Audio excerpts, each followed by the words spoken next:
Se você trouxe a sua Bíblia, abre comigo em Jó,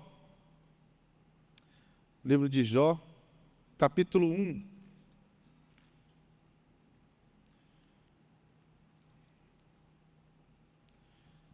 Livro de Jó, e nós vamos ler do versículo 6 ao verso 12. E vai dizer assim, ó. Ora, houve um dia em que os filhos de Deus vieram apresentar diante de ti. E Satanás veio também entre eles. E o Senhor disse a Satanás: de onde tu vens? Então Satanás respondeu ao Senhor e disse: de ir e de vir sobre a terra, e de nela andar para cima e para baixo. E o Senhor disse a Satanás: tu consideraste o meu servo Jó, que não há ninguém como ele na terra, homem perfeito e íntegro, que teme a Deus e se afasta do mal? Então Satanás respondeu ao Senhor e disse: acaso Jó teme a Deus por nada? Tu não fizeste uma cerca sobre ele e sobre a sua casa e sobre tudo que ele tem por todos os lados? Tu abençoaste o trabalho de suas mãos e suas posses aumentam na terra. Mas estende a tua mão agora e toca tudo que ele tem, e ele te amaldiçoará diante de tua face. E o Senhor disse a Satanás: eis que tudo que ele tem está em teu poder, somente sobre ele não estenda a tua mão. Então Satanás se foi da presença do Senhor. Feche seus olhos. Senhor meu Deus, Senhor meu Pai, muito obrigado por tudo que o Senhor tem feito e está fazendo, Pai. Obrigado pelos louvores, Pai. Obrigado por cada pessoa que aqui se encontra, Senhor. Espírito Santo, já seja bem-vindo em nosso meio. Espírito Santo, seja bem-vindo nos nossos corações. Que nós possamos hoje, Espírito Santo, ouvir a Tua Palavra e que a Tua Palavra penetre em nossos corações, assim como uma espada de dois gumes, Senhor. Senhor, eu oro para que cada coração venha se abrir, Pai, para se render diante da Tua Palavra, Jesus. Pai, muito obrigado por tudo que o Senhor tem feito e está fazendo. Eu te agradeço e te convido, Espírito Santo, para fazer parte disso daqui, Pai. Porque o Senhor que reina e que vive para todo sempre. É isso que eu te peço e te agradeço em nome de Jesus. Amém. Para a gente contextualizar um pouco do que está acontecendo aqui do livro de Jó. Jó, ele era um homem íntegro e reto perante o Senhor. Ele era um dos poucos homens ali naquela época que era um homem realmente totalmente devoto a Deus. Que era um momento que estava acontecendo várias coisas ali. E Satanás ali se apresenta na frente de Deus, colocando em xeque a integridade e a hombridade de Jó. E Deus permite que Satanás toque na vida de Jó, toque na questão material, nos filhos. Você vai ver um pouco mais para frente que os filhos acabam morrendo por uma fatalidade. Os animais, tudo que Jó tinha em questão material e também com a questão de filhos é tomado dele. Só que Deus só não fala para que não rele na vida, que não mate Jó. Deus é bem claro com Satanás, fala: só não põe a tua mão em Jó. E Satanás começa ali a desafiar Deus, falar: ele é isso porque ele tem essas coisas e tudo mais. Deixa que eu toque, deixa que eu faço isso, para você ver que ele não murmure contra você. E a questão aqui, para a gente levantar já uma introdução dessa mensagem, é por que Deus permite que Satanás mexa na vida de Jó? Você já se perguntou isso? Porque Deus ali fala: pode ir lá, Jó, pode ir lá, Satanás, mexa na vida de Jó para você ver. Eu dou ordens e permito. E muitas vezes você pode olhar para você e começar a se perguntar: por que Deus permite tantas coisas na minha vida? Por que Deus permite acontecer várias coisas na minha vida, na vida do meu vizinho? Por que aquele irmão passa tanta dificuldade? Por que acontece tantas coisas no mundo? Creio que você já deve ter se questionado nisso. Por que Deus permite essas coisas? Por que Deus deixa que tenha fome em certas áreas? Por que Deus, se Deus é tão bom? De duas a uma, eu posso te dar uma resposta aqui e falar que isso acontece pela ausência de Deus, não porque Deus não está ali, mas porque eles não buscam Deus muitas vezes, e acontecem as questões por meio do pecado. Essa é uma das respostas que eu posso te dar. Que a gente fala que não é que Deus não esteja ali. Quando tem o mal, o que acontece? O mal acontece pela falta do bem, quando o bem se afasta. Então o mal acontece pela... Eu estou tentando achar uma palavra aqui que eu não consegui achar ainda. Mas o mal acontece pela falta do bem. Por exemplo, a escuridão está, mas quando a luz chega, pode ser um ponto mínimo que acontece, a luz vai brilhar. Ausência, isso, perdão, viu? Glória a Deus pela vida de vocês. Pela ausência. Mas se nós pegarmos aqui, e eu posso te dar uma outra resposta, que está lá em João 16:33. Isso, João 16:33. Que Jesus vai dizer: tenham bom ânimo, enfrente as aflições, porque eu venci o mundo. Vocês passarão por aflições, mas eu venci o mundo. Eu posso te dar essa resposta. Falar: Felipe, você vai passar por aflições nessa terra. Vocês vão passar por aflições. Eu posso te dar essa resposta aqui, mas ainda parece ser um pouco quanto raso. Ainda parece ser um pouco assim: nossa, Fabrício, mas isso parece ser meio óbvio, você está usando ali. Eu sei que eu vou passar, mas por que Deus permite? Só que tem uma o texto A, no caso, eu queria que você colocasse para mim, João 16:33, a parte A do versículo, que vai mais ou menos esclarecer algumas coisas para nós. João 16:33. E digo isso para que, por estarem unidos comigo, vocês tenham paz. Não é porque muitas vezes nós estamos enfrentando guerras, nós estamos enfrentando várias lutas, mas se nós estivermos unidos em Cristo, nós teremos paz. Esse versículo, muitas vezes, eu já vi poucas pessoas usando essa parte A. Jó, ele passa por tudo que ele tem que passar aqui, mas ao mesmo tempo, o espírito ali, e ele está em paz. A mulher dele fala: Jó, amaldiçoa esse Deus e morre. E ele fala: se do ventre eu vi, ele fala as coisas ali para a mulher dele.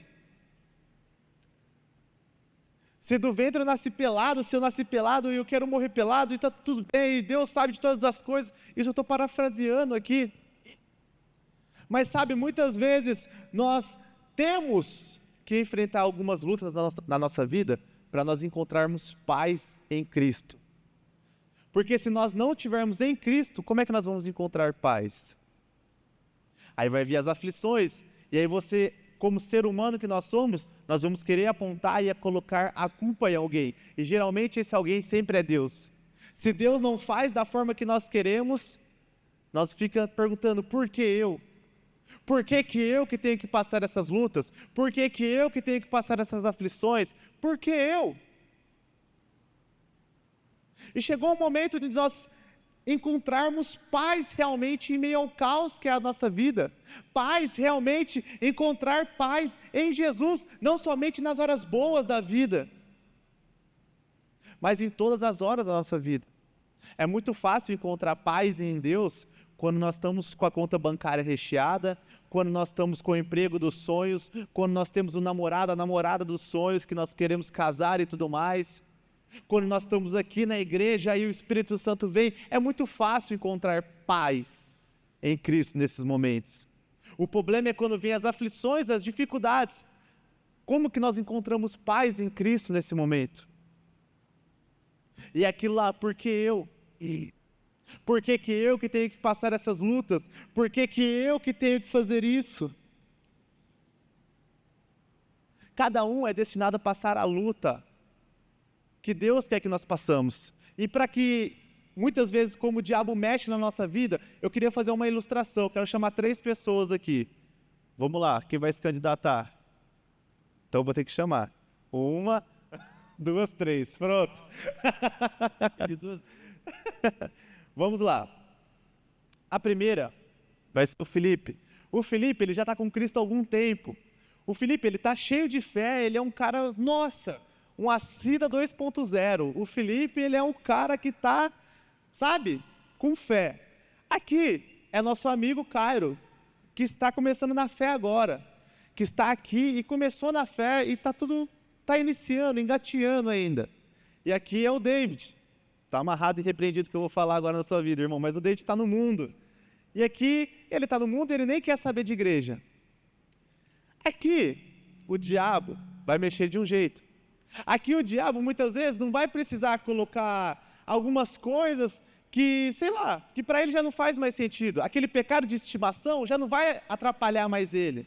Aqui, o diabo não vai mexer, muitas vezes, na parte física dele, porque se ele sabe que se ele adoecer ou se ele ficar bom, é Deus e ele sabe de todas as coisas, por isso que ele tem fé, ele já é um crente muitas vezes fortalecido. Então o que o diabo vai começar a fazer? Vai começar a mexer ao redor dele. Vai começar a mexer na família, vai começar a mexer nos pais, nos filhos, se ele tiver. O diabo vai começar a atormentar ao redor dele, vai colocar aquela pessoa misericórdia na vida dele, sabe, aqueles irmãos do trabalho que só vem para encher o saco, só vem para testar, na faculdade. Então o diabo vai começar a usar pessoas para atacar o crente na fé aqui. Vai começar a colocar pessoas para duvidarem da fé dele, vai começar a fazer um monte de coisa. Só que ele vai saber refutar tudo isso, porque ele já é um crente experiente, já é um crente que está na Bíblia, já é um crente. Então o diabo vai usar algumas estratégias e algumas setas diferentes com ele. Agora nós vamos aqui, no crente que acabou de começar a fé. Aqui esse crente, muitas vezes ele está vindo, ele quer mudança, mas ele está meio que indeciso em algumas áreas da vida dele. Aqui o diabo vai usar, muitas vezes, o pecado de estimação com ele, vai fazer que ele caia em algumas coisas, vai fazer que ele caia em algumas coisas que ele achou que ele já tinha superado. Aqui o diabo vai usar diretamente com ele, muitas vezes. Vai usar o coração, vai começar a colocar setas na cabeça dele, falando que ele não vale, por que ele está seguindo esse caminho. Vai fazer ele começar a olhar o passado dele. Aqui o diabo vai tratar diretamente com ele, porque ele é um crente novo na fé. Então ele está bebendo leite ali, a palavra diz, o apóstolo Paulo fala que ele é um crente novo, então ele está se alimentando com leite ali. E o diabo vai usar geralmente, totalmente nele as coisas. As setas vão vir totalmente nele, para ver até quanto ele pode aguentar. Aqui, pode jogar as setas, que ele sabe que ele vai aguentar, porque já está velho na fé. Firme, forte, perdão.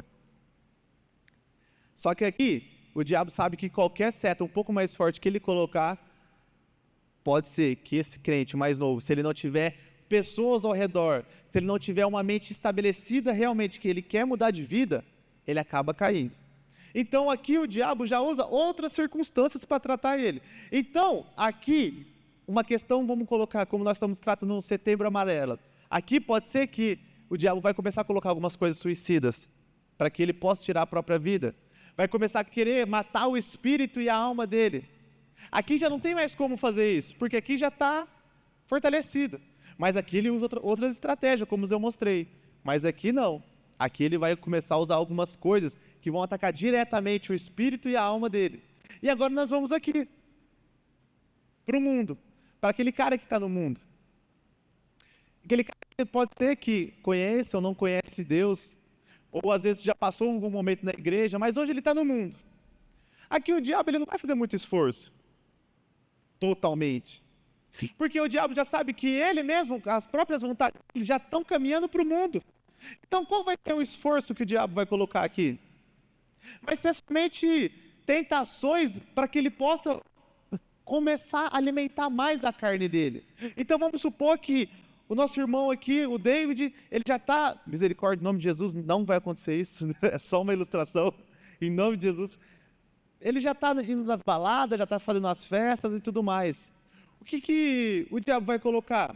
E lembre-se, o diabo ele é paciente, viu gente? O diabo ele não vai querer destruir a vida desse daqui ou desse daqui rápido. Eles vão colocando algumas coisas para que seja destrutivo. Aqui ele vai começar a colocar uma balada, uma droga, uma amizade, um namoro, um sexo. Aqui o diabo vai começar a usufruir de tudo que ele tem lá no mundo, ele vai começar a colocar aqui. Mas é claro que se, por exemplo, o David ele tem uma tendência de gostar demais de balada.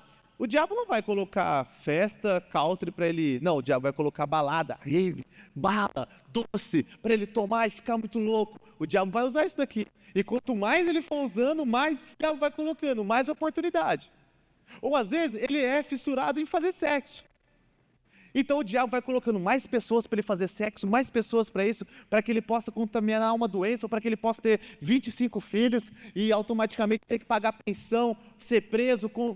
Você vê que vai gerando uma coisa, vai gerando a outra. Até que um momento aqui não aguente mais e ele morra. Que o final do pecado é a morte, todo mundo sabe. Galera, muito obrigado pelas suas encenações. Mas você vê que o diabo usa em cada um uma estratégia diferente.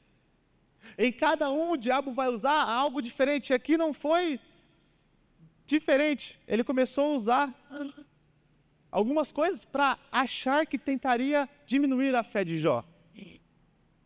E tem 3 fases na questão de Jó aqui. Há 3 fases que Jó começa a passar. E essas 3 fases são: a primeira é a desconfiança, é aquilo que todos nós passamos. Abre comigo lá no livro de Jó 19, nós vamos ler do 6 ao 7.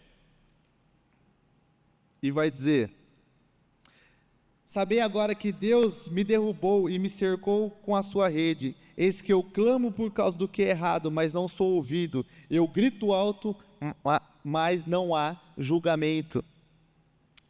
Muitas vezes achamos que Deus não está conosco. E aí começa a gerar desconfiança.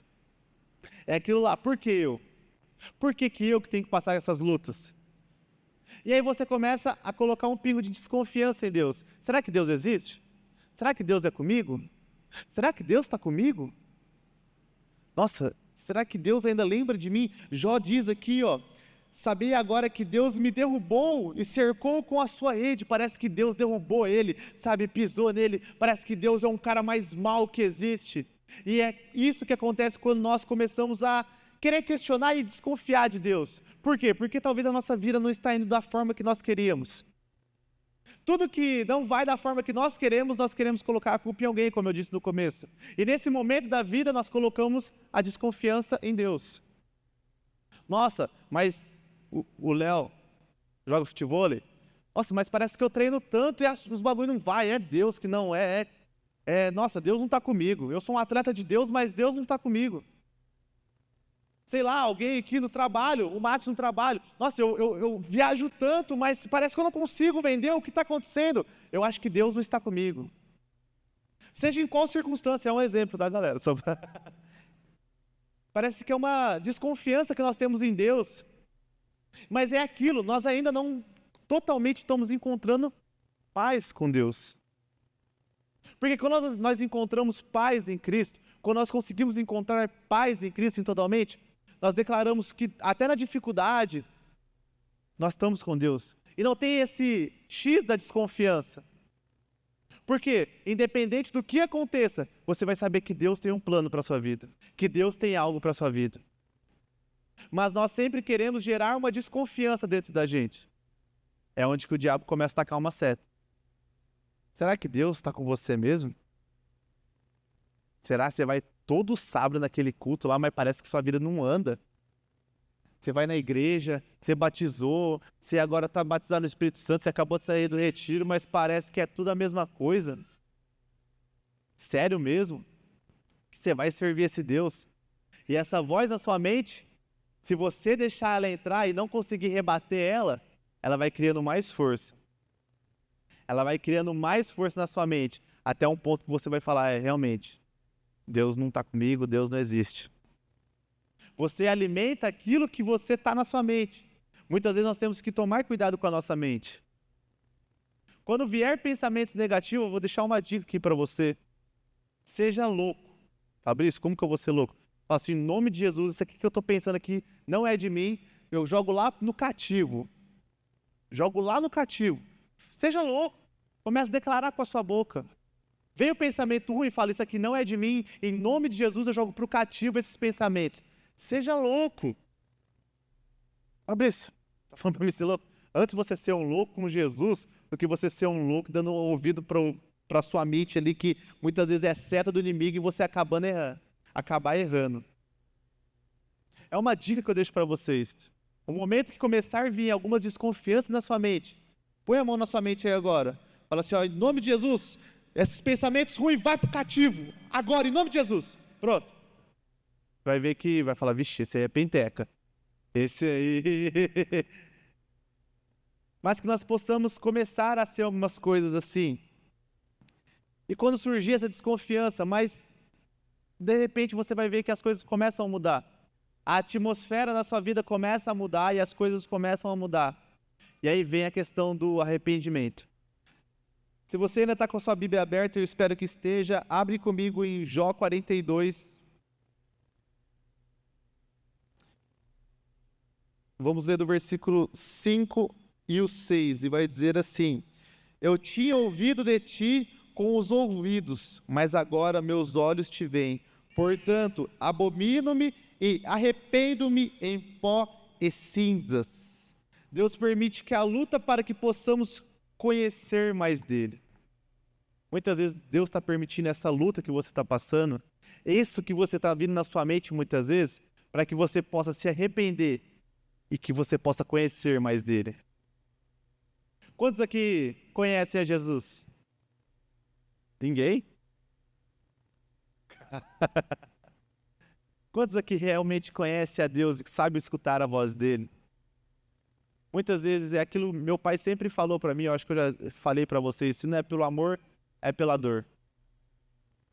Muitas vezes nós estamos tentando, mais com a força dos nossos braços, fazer aquilo que Deus muitas vezes, sabe, até quer que nós fazemos, mas nós não colocamos ele em primeiro plano. E aí nós nos arrependemos em algum momento, nós falamos, Deus, eu não aguento mais, eu quero me arrepender, eu me arrependo disso daqui. E é onde que Deus quer começar a ter a intimidade com você. É onde que Deus quer começar a gerar algo no seu coração, falando, cara, eu sempre vivi os prazeres desse mundo de forma instantânea. Só que hoje, quanto mais eu conheço a Jesus, quanto mais eu leio a Bíblia, quanto mais eu tenho tempo em oração e constância com Ele, mais eu quero ficar perto dEle, mais eu conheço dEle. Só que tudo para isso acontecer, antes de nós, precisa gerar um arrependimento. E eu não falo que o arrependimento é só para talvez um crente que começou agora na fé, não. Eu me arrependo a todo momento. Porque eu sei que muitas coisas em mim ainda precisam ser restauradas. Muitas coisas, eu e você, sabe como nós tratamos? Como uma construção dentro de casa. Uma construção dentro de casa, geralmente você pega, você está construindo e tem aquele monte de poeira, aquele monte de coisa. De uma, duas, ou você resolve aquilo lá, ou você joga um papelão, ou joga um plástico por cima, fala, não vamos mexer nisso daqui não. O arrependimento muitas vezes é isso. Ou nós descobrimos aquele entulho que está ali, reconstruímos tudo para nos arrepender mesmo, ou nós iremos colocar um plástico ali e sempre nós iremos falar, outro dia eu mexo nisso. Muitas vezes dentro de você, e é bom você começar a olhar para dentro de você, o que você vem colocando um plástico por cima e não quer resolver? O que você vem colocando depois eu resolvo isso daqui. Porque você sabe, se você tentar resolver isso daí, você vai ter que gerar tempo em Cristo. E você vai ter que gerar realmente um arrependimento genuíno. Se você tirar isso e ver aquela bagunça que está ali, você vai falar, eu vou ter que arrumar isso daqui. Jó, ele ouvia falar, ele fala, eu tinha ouvido de ti com os ouvidos. Muitos aqui hoje conhecem a Deus só por ouvir. Mas não deixa Deus totalmente falar, Deus, eu tenho essa bagunça na minha vida. Deus, a minha vida nessa área aqui está uma bagunça. Eu quero mudar, eu quero reconstruir isso daqui. Quantos aqui, se olhar para dentro de vocês mesmo, se vocês olhar para dentro de vocês, vai ver que alguma área da sua vida precisa uma reconstrução. Só que muitas vezes nós não queremos, às vezes queremos deixar como entulho, jogar lá e vamos deixar a vida me levar, a vida leva eu e eu vou continuar. E não vai gerar um arrependimento genuíno. Sabe, eu quero fazer um paralelo aqui em 1 Reis. 1 Reis tem a questão do exército de Israel, se não me engano, Naamã, corrija se eu estiver errado. Eu vi essa história hoje. E você vê que Naamã vai até a casa de Eliseu, e Eliseu nem dá moral para ele. Fala para ele, vai lá no Rio Jordão, mergulhe 7 vezes que você vai ter curado. Só que o que acontece? Naamã tem a humildade de ir até Eliseu, mas depois vem a arrogância de falar quem ele pensa que é. Muitas vezes nós temos ali a humildade ou algo de ir até certo ponto, mas ali acontece, ali morre algumas coisas na nossa vida. E aí surge aquilo que estava no entulho lá, aquela arrogância, aquela vaidade, aquilo ali. Nós temos ali até certo ponto nós vamos, de repente surge algo ali que precisa ser tratado. E olhe para dentro de você hoje. Seja sincero com você hoje mesmo. Até quando você vai deixar esse entulho ali e não vai conseguir reconstruir algo que Deus quer na sua vida? Até quando? Até quando você vai usar aquilo ali para maldizer algumas coisas ou para colocar a culpa em algumas coisas? Você vê aquela sujeira, mas sempre você vai falar, ah, é Deus que não me ajudou, ou é meu pai ou é minha mãe que fez isso comigo. Você vai olhar essa sujeira e sempre vai querer pôr a culpa em alguém, ao invés de se arrepender e arrumar aquilo que está para ser arrumado. Chegou o momento de eu e você olhar para dentro de nós. Essa pregação é para que nós possamos olhar para dentro de nós hoje e ver aquilo que precisa ser mudado. E quando nós conhecemos mais Jesus, mais perto dele nós queremos ficar. Mas quando nós conhecemos Jesus, mais nós vemos que nós precisamos dele em nossas vidas. Talvez a sua vida hoje pode estar tudo bem. Só que deixa eu te falar, até o tudo bem muitas vezes é o diabo que está colocando na sua vida. Porque para o diabo também é cômodo você viver uma vida na zona de conforto. É cômodo você viver uma vida que às vezes você vem aqui na igreja, escuta uma palavra, não gera mudança, não gera nada, e depois você vai lá e tudo mais. É claro que eu não vou gerar mudança em vocês. A minha missão aqui é pregar o evangelho. Quem convence é o Espírito Santo. Mas você não vai poder chegar naquele dia final, naquele juízo final e falar, eu não escutei a tua palavra. Aí Deus vai passar lá no telão lá, opa, pera lá, o que você falou, você não escutou? Imagina. Então, quanto mais nós queremos, nós estamos ali, mais nós queremos conhecer, mais nós queremos que Ele venha em nossas vidas. Mas isso o diabo não vai se alegrar. A questão é, você está mais preocupado com as lutas que você vai passar ou quanto mais Deus está com você? O que você vai preocupar? Qual vai ser sua preocupação? Ah, se eu ficar muito perto de Jesus, eu vou passar muita luta. Você vai falar, ah, não, minha vida está bem aqui, acho que tá bom isso aqui, né? Mas o problema é que um dia, mais tarde ou mais cedo, a luta vem. E continuando, no versículo 10, vai dizer assim, no capítulo 42, e o Senhor mudou o cativeiro de Jó quando ele orava para os seus amigos. Também o Senhor deu a Jó 2 vezes mais do que ele tinha. É aqui que começa a parte da restauração. Aqui onde eu quero chegar, e aqui eu quero que você preste bastante atenção. Aqui é a parte da restauração de Jó, onde Deus restitui tudo que ele tinha 2 vezes mais. Só que para isso ele precisou colocar, se arrepender. A restauração começa quando nós se rendemos a Cristo.